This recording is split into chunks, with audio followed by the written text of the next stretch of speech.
الحمد لله نحمده ونستعينه ونستغفره ونؤمن به ونتوكل عليه ونعوذ بالله من شرور أنفسنا ومن سيئات أعمالنا من يهده الله فلا مضل له ومن يضلل فلا هادي له وأشهد أن لا إله إلا الله وحده لا شريك له وأشهد أن سيدنا وسندنا مولانا محمدا عبده ورسوله وصلى الله تعالى على خير خلقه محمد وآله وصحبه أجمعين أما بعد فقد قال النبي صلى الله تعالى عليه وسلم طلب العلم فريضة على كل مسلم وقال النبي صلى الله تعالى عليه وسلم كلكم راع وكلكم مسؤول عن رعيته او كما قال النبي صلی اللہ تعالی علیہ وسلم۔ حضرات سامعین، اسٹیج پر بیٹھے معزز علماء کرام اور پردہ نشین خواتین، آپ کے اس جلسے کا عنوان ہے تعلیمی بیداری کانفرنس۔ میں اسی موضوع پر آپ حضرات سے کچھ عرض کروں گا۔ تعلیمی بیداری کا منشا کیا ہے اور تعلیمی بیداری کہتے کسے ہیں اور تعلیمی بیداری کے لیے ہمیں کیا کرنا ہے اور ہمارے سماج اور معاشرے میں تعلیم کی حقیقت کیا ہے، یہ چند باتیں میں عرض کروں گا۔ بزرگوں، 18,000 مخلوقات میں انسان کو جو اشرف المخلوق کہا جاتا ہے، تمام مخلوقات پر جو برتری ملی ہے، تمام مخلوقات پر انسان کا مقام اور مرتبہ جو بلند اور بالا بنایا ہے، اس کی وجہ اور بنیاد صرف علم ہے۔ علم کے بنیاد پر، علم کی وجہ سے اللہ تبارک و تعالی نے انسان کو ان 18,000 مخلوقات پر ترجیح دیا اور ان کو اشرف المخلوقات بنایا۔ ظاہر بات ہے جب ان کو تمام مخلوقات پر برتری اور اونچا مقام عطا فرمایا تو اس کی کچھ ذمہ داریاں بھی ہوں گی، ان کے ذمے کچھ کام بھی سپرد ہوئے ہوں گے، ان کے ذمے کچھ کام بھی ڈالا ہوگا، ان کے کاندھے پر کچھ بوجھ بھی ڈالے گئے ہوں گے۔ اب اس بوجھ کی ادائیگی، اس بوجھ کو برداشت کرنے کی صلاحیت ہم میں ہے۔ ہم اس بوجھ کو برداشت کر کے ہم اس کو کہاں تک نبھا پا رہے ہیں اور نہیں نبھا پا رہے ہیں، ہر ایک کو اپنے دامن کو جھانک کر دیکھنا ہے۔ ہر ایک انسان کو اس پر غور و فکر کرنے کی ضرورت ہے۔ روزانہ ہم بعض و تقریر سنتے ہیں۔ آج کے دور میں تقریر کا سننا ایک آسان سا مسئلہ ہو گیا ہے۔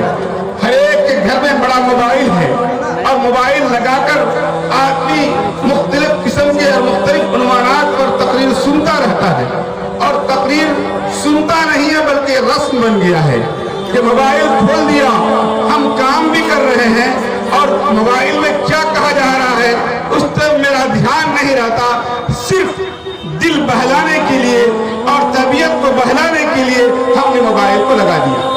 میرے دوست و بزرگوں، کسی قوم کا جب زوال ہوتا ہے، کوئی قوم تباہ و برباد ہوتا ہے، کسی قوم پر تباہی آتی ہے تو سب سے پہلے وہ قوم اپنے مذہب و ملت کی کتاب کی اہمیت نہیں دیتا، اپنے مذہب و ملت کے مسائل پر دھیان نہیں دیتا، اپنے مذہب و ملت کی تعلیم پر دھیان نہیں دیتا، تو کسی قوم پر سوال آتا ہے۔